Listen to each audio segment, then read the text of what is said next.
Hello everyone, my name is Aishwarya Mishra. Welcome back to my YouTube channel radiation technology. तो आज हम लोग start करने वाले हैं रेडिएशन थेरेपी। ठीक है, कि हम नॉर्मल इंट्रोडक्शन दूंगी मैं, व्हाट इज़ रेडिएशन थेरेपी। ठीक है, तो हम बेसिकली देखते हैं कि रेडिएशन थेरेपी, हम सुनते हैं कि इसकी थेरेपी करवानी है, कि आपको रेडिएशन थेरेपी में जाना है, रेडिएशन थेरेपी करवानी है। ठीक है, तो ये रेडिएशन थेरेपी क्या होती है? देन अपन, अगर आपसे कोई पूछे नॉर्मल लैंग्वेज में व्हाट इज रेडिएशन थेरेपी, तो radiation therapy is a treatment of cancer cells by the use of high energy radiation और पार्टिकल्स। ठीक है, कि अब बेसिकली आप यही बोलोगे कि what is radiation therapy. Radiation therapy वो ट्रीटमेंट है, कैंसर में हम करवाते हैं कि कैंसर ट्रीटमेंट है जिसमें हम हाई एनर्जी की रेडिएशन या फिर पार्टिकल्स यूज़ कर सकते हैं। ठीक है, तो इसकी नॉर्मल लैंग्वेज में डेफिनेशन ये हो सकती है।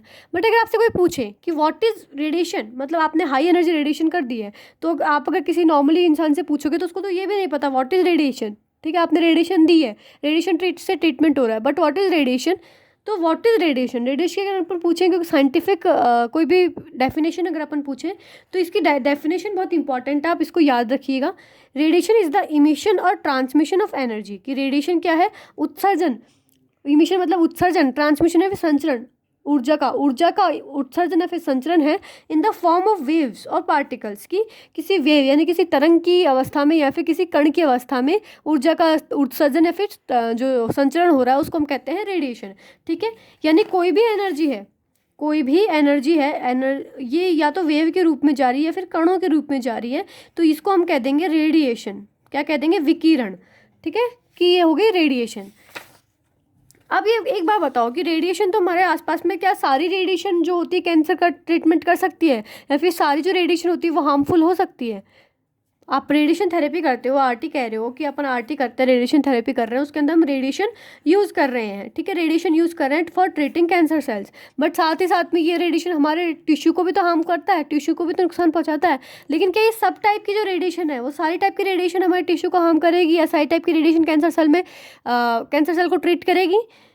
जैसे कि हमारी जो यूवी लाइट है, मतलब जो हम कहते हैं सनलाइट है, या फिर जो भी हमारे मोबाइल में भी जो लाइट है, ये सब क्या रेडिएशन, ये भी सब रेडिएशन से बने हुए हैं। तो क्या ये सब कैंसर के ट्रीटमेंट के लिए यूज़ कर सकते हैं, या फिर क्या ये हमारे बॉडी टिश्यू को हार्म करेगी? तो आप कहेंगे नहीं, ये तो हम रहते हैं यूवी लाइट में रहते हैं, तो हमारे को ऐसा तो नहीं कि हम धूप में बैठ जाएंगे तो हमारा कैंसर ठीक हो जाएगा, या फिर हम फ़ोन यूज़ करेंगे तो हमारा कैंसर ठीक हो जाएगा। तो what is the type of radiation we are using for cancer treatment, कि ऐसा कौन सा रेडिएशन का टाइप है जिसका उपयोग करने से हम रेडिएशन का ट्रीटमेंट कर पा रहे हैं? तो यहाँ पे जाकर के आपको पता चलेगा कि जो रेडिएशन हो रही है इसके दो टाइप हैं। फर्स्ट इज आयनाइजिंग, आयनीकृत रेडिएशन, या फिर नॉन आयनाइजिंग, अनआयनीकृत रेडिएशन। ठीक है, तो अब हम देखते हैं what is ionising and what is non ionising radiation. There are two kinds of radiation, ionising radiation and non ionising radiation. ठीक है, अब हम देखते हैं व्हाट इज नॉन आयनाइजिंग और ionising radiation. Non ionising radiation has enough energy to move atoms in a molecule around और cause them to vibrate. कि जो नॉन आयनाइजिंग रेडिएशन होती है उनमें इतनी ऊर्जा होती है, इतनी एनर्जी होती है कि वो किसी भी अणु के अंदर, जो भी मॉलिक्यूल है उसके अंदर जो परमाणु है, एटम्स हैं, उनको गति करवा सके या फिर उनमें वाइब्रेशन उत्पन्न कर सके, कंपन उत्पन्न कर सके। लेकिन इतनी एनर्जी नहीं होती कि वो उन एटम्स के अंदर से इलेक्ट्रॉन्स को निकाल दे। ठीक है, तो इसलिए इसे कहते हैं नॉन आयनाइजिंग रेडिएशन। ठीक है, आयनाइजिंग क्या होता है? आयनाइजिंग रेडिएशन में इतनी एनर्जी होती है, बहुत एनर्जी होती है, कि वो क्या करेगा, एटम्स के अंदर से, जो उसके परमाणु है उसके अंदर से इलेक्ट्रॉन को नॉकआउट कर देगा, इलेक्ट्रॉन्स को निकाल देगा। ठीक है, अब इलेक्ट्रॉन्स को जो निकालने का जो प्रोसेस है, ये जो प्रोसेस हो रहा है इसको हम कहते हैं आयनाइजेशन, आयनीकरण। आयनीकरण का मतलब क्या हुआ है कि आपने कोई एक एटम है, कोई भी एक एटम होता है, ठीक है, कोई भी एक एटम है, तो इसमें अभी पॉजिटिव यानी प्रोटॉन और नेगेटिव यानी इलेक्ट्रॉन दोनों प्रेजेंट है, तो ये जो है न्यूट्रल एटम है। क्या है? न्यूट्रल एटम है, इस पर कोई भी आयन नहीं है। जब आपने आयनाइजेशन यानी जब आपने कोई रेडिएशन दी है इसको, ठीक है, तो इसने क्या कर दिया, एक इलेक्ट्रॉन को निकाल दिया है। ठीक है, एक इलेक्ट्रॉन को निकाल दिया तो उसके ऊपर कौन सा चार्ज आ गया है? पॉजिटिव। तो ये बन चुका है आयन। ठीक है, अब क्या बन चुका है? Positive ion. तो इसे कहते हैं आयनाइजेशन कर दिया आपने, आयन बना दिया है, आयनीकरण कर दिया है। ठीक है, तो वो रेडिएशंस जो कि एटम को आयनाइज कर सकती है उसे हम कहते हैं आयनाइजिंग रेडिएशन, और वो रेडिएशन जो एटम को आयनाइज नहीं कर सकती है, आयनीकृत नहीं कर सकती है, उसे हम कहते हैं नॉन आयनाइजिंग रेडिएशन। ठीक है, अब आयनाइजिंग रेडिएशन जो होती है वो आप ये क्या कर रही है कि इलेक्ट्रॉन को निकाल के उसको आयन्स बना रही है। जैसे हमारी बॉडी है, इसमें बहुत सारे मॉलिक्यूल्स हैं, बहुत सारे एटम्स हैं। इसने अगर हमारी बॉडी में सभी एटम्स, सभी मॉलिक्यूल्स आयनाइज हो जाएंगे तो हमारा जो बॉडी टिश्यू है वो उसको हानि पहुँचेगी, यानी हमारी बॉडी में बहुत सारी रिएक्शंस होने लगेगी जो कि हमारी बॉडी के लिए सूटेबल नहीं है, यानी ये हार्मफुल है। ठीक है, जो आयनाइजिंग रेडिएशन है वो आयनीकृत हो जाता है, इलेक्ट्रॉन बना देगा। ये इलेक्ट्रॉन क्या कर सकता है, डैमेज कर सकता है हमारी सेल्स को। ठीक है, कैसे डैमेज करेगा वो हम देखते हैं कि डैमेज कर सकता है। तो ये क्या होगा कि ह्यूमन टिश्यू के लिए हार्मफुल है। जबकि जो नॉन आयनाइजिंग रेडिएशन है ये ज़्यादा से ज़्यादा कुछ नहीं करता है। क्या कर रहा है ये कि जो मॉलिक्यूल है, जो एटम है, उनको गति करवा देगा, ज़्यादा से ज़्यादा उनमें वाइब्रेशन करवा देगा, लेकिन उनको आयनाइज नहीं कर पाएगा। तो ये हार्मफुल हमारे लिए नहीं है। जैसे मतलब ये फ़ोन है, तो फ़ोन हमारे लिए इतना हार्मफुल नहीं है, बट अगर आपने इसको ज़्यादा यूज़ किया तो वो हार्मफुल हो सकता है। ठीक है, अब इसमें क्या है, आयनाइजिंग रेडिएशन जो है वो थेराप्यूटिक या फिर डायग्नोस्टिक पर्पसेस के लिए यूज़ किया जाता है। थेराप्यूटिक मतलब थेरेपी के लिए, डायग्नोस्टिक मतलब किसी भी चीज़ को डायग्नोस करने के लिए। ठीक है, जैसे आयनाइजिंग रेडिएशन में एक्सरेज है, एक्सरेज से आप डायग्नोस कर सकते हो। ठीक है, जब अपन एक्सरे करा तो आपको फ्रैक्चर वगैरह या फिर कोई भी इंजरी वगैरह आप डायग्नोस कर सकते हो उसको। ठीक है, डायग्नोस करके यानी उसको मालूम कर सकते हो, निदान कर सकते हो कि क्या चीज़ है यहाँ पे। ठीक है, थेराप्यूटिक मतलब थेरेपी भी दे सकते हो, कि जैसे कि जो भी गामा रेज है वो थेरेपी के लिए यूज़ की जाती है, वो भी आयनाइजिंग रेडिएशन के अंदर आती है। ठीक है, और जो नॉन आयनाइजिंग रेडिएशन है उसका क्या यूज़ है कि हमारी जो लाइफ है वो आजकल बहुत ज़्यादा डिपेंडेंट हो चुकी है। सर्वाइवल के लिए हम लोग डिपेंडेंट है नॉन आयनाइजिंग रेडिएशन पे। जैसे कि जो हमारे फ़ोन है, इंफ्रारेड रेडिएशन है, जो हमारे लिए वो रेडियो वेव्स है। ठीक है, अल्ट्रावायलेट वेव्स है। अल्ट्रावायलेट मतलब जो कि हमारी सूर्य की लाइट है, सनलाइट है, मतलब इन सब चीज़ों पे हम बेस्ड है हमारे सर्वाइवल के लिए। जबकि आयनाइजिंग रेडिएशन क्या है, हम इसके ऊपर बेस्ड नहीं, सर्वाइवल के लिए बेस्ड नहीं है, कि ऐसा नहीं है कि इनके बिना हम जी नहीं सकते, लेकिन ये हमारे यूज़फुल आ सकती है किसके अंदर, कोई भी डिजीज़ को डायग्नोस करने के लिए, कोई भी डिसऑर्डर उसको डायग्नोस करने के लिए और उसका इलाज करने के लिए। ठीक है, तो एग्जाम्पल्स क्या होंगे, आयनाइजिंग रेडिएशन में X rays, gamma rays, cosmic rays, और नॉन आयनाइजिंग में इंफ्रारेड, रेडियो वेव्स, अल्ट्रावायलेट।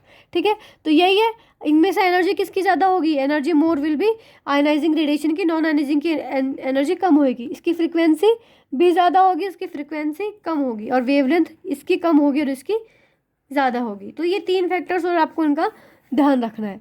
ठीक है, अब देखिए कि अब जो आयनाइजिंग रेडिएशन हमने मान लिया कि जो हमारी बॉडी में जो भी रिएक्ट करेगी, जो भी रिएक्शन करेगी कैंसर सेल्स पे, हमारे नॉर्मल बॉडी टिश्यूज़ पे, वो आयनाइजिंग रेडिएशन करेगी। बट अब आयनाइजिंग रेडिएशन किस टाइप से हमारी बॉडी को अफेक्ट करेगी, कैसे कैंसर सेल्स को हम कैसे करेंगे कैंसर सेल्स को ही मार देगी, कैसे ट्रीटमेंट करेगी।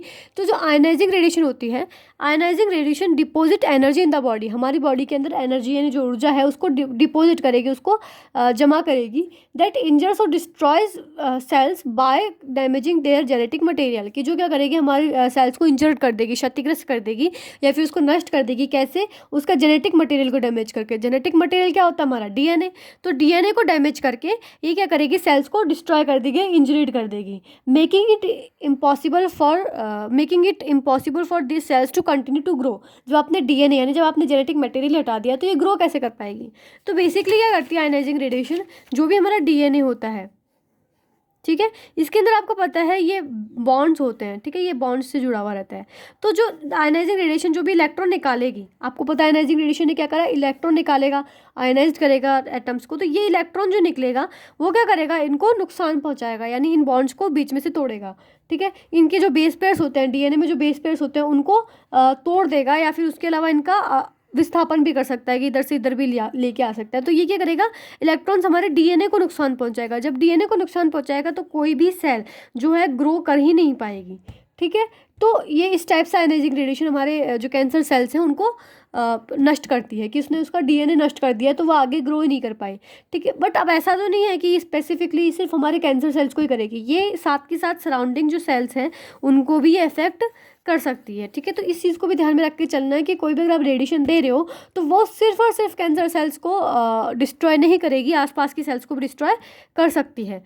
ठीक है, तो अब आयनाइजिंग रेडिएशन हमने देख लिया कि ये क्या करेगी, डीएनए को डैमेज करेगी। लेकिन ये डीएनए पे एक्शन करने की भी, हमारी बॉडी के अंदर एक्शन करने की भी इसके 2 तरीके हो सकते हैं, या तो डायरेक्ट एक्शन करेगी या फिर इनडायरेक्ट एक्शन करेगी।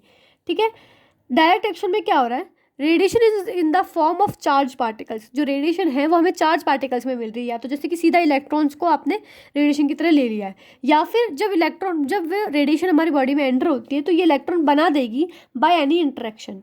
ठीक है। अगर आपने पढ़ा है रेडिएशन इंटरेक्शन विद मैटर की मैटर के साथ रेडिएशन इंटरेक्ट करेगी कैसे करती है, तो आपको पता होगा। सो इसके 4 मेथड्स होते हैं, photo electric effect, Compton effect, coherent scattering या फिर पेयर प्रोडक्शन। अगर आपने नहीं पढ़ा है तो मैं उसको भी बताऊँगी थोड़ी देर कुछ अलग वीडियोज़ में, ठीक है। तो उसमें क्या करेगी, किसी भी इंटरेक्शन के द्वारा रेडिएशन जब हमारी बॉडी में एंटर हुई है तो बॉडी में एंटर होने के बाद में इंटरेक्शन करके इलेक्ट्रॉन को बना देगी। ये इलेक्ट्रॉन डायरेक्टली डैमेज करेंगे सेल्स को, डायरेक्ट आयनाइज कर देंगे सेल्स को। तो इसको कहते हैं डायरेक्ट एक्शन, कि इलेक्ट्रॉन ने डायरेक्ट उसको आयनाइज किया, डायरेक्ट उसको क्षति पहुंचाई है। इनडायरेक्ट एक्शन में क्या हो रहा है कि रेडिएशन हमारी बॉडी के अंदर एंटर हुई है और रिएक्ट करी विद वाटर मॉलिक्यूल्स, ठीक है। अब इसने किसके साथ रिएक्ट कर लिया, वाटर मॉलिक्यूल्स के साथ रिएक्ट किया है। वहाँ इसने फ्री रेडिकल्स मुक्त मूलक बनाए हैं।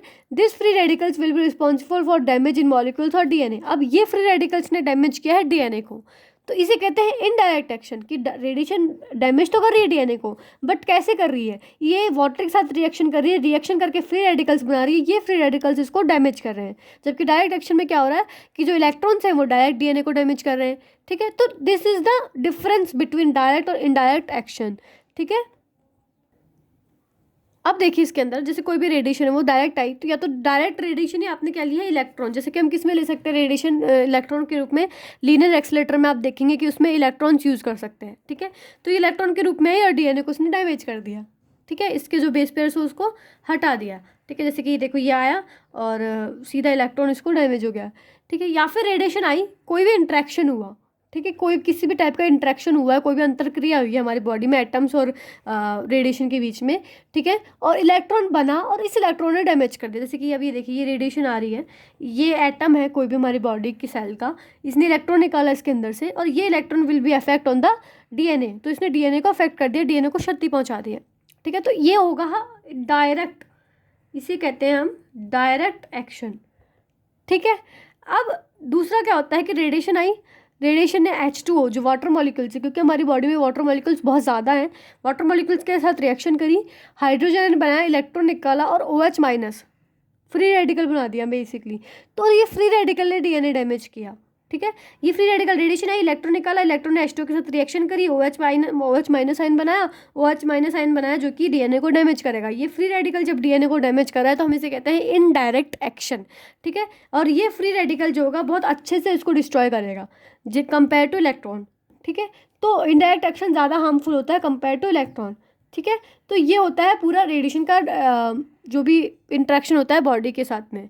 आपको पता चल चुका है कि क्या होती है रेडिएशन थेरेपी, क्या हो रही है रेडिएशन थेरेपी में, रेडिएशन क्या हो रही है, रेडिएशन कौन सी रेडिएशन को नुकसान कर रही है, कौन सी रेडिएशन नुकसान नहीं कर रही है, और जो रेडिएशन नुकसान कर रही है वो किस किस टाइप से हमको नुकसान कर रही है, ठीक है। हमारी बॉडी की जो कैंसर सेल्स उनको ट्रीट कर रही है, तो ये आपको पता चल चुका है। अब हम नेक्स्ट में देखेंगे रेडियोथेरेपी, वापस रेडिएशन थेरेपी आएंगे, हम देखेंगे क्या प्रिंसिपल होता है, किस प्रिंसिपल पर रेडिएशन थेरेपी वर्क करता है, ठीक है।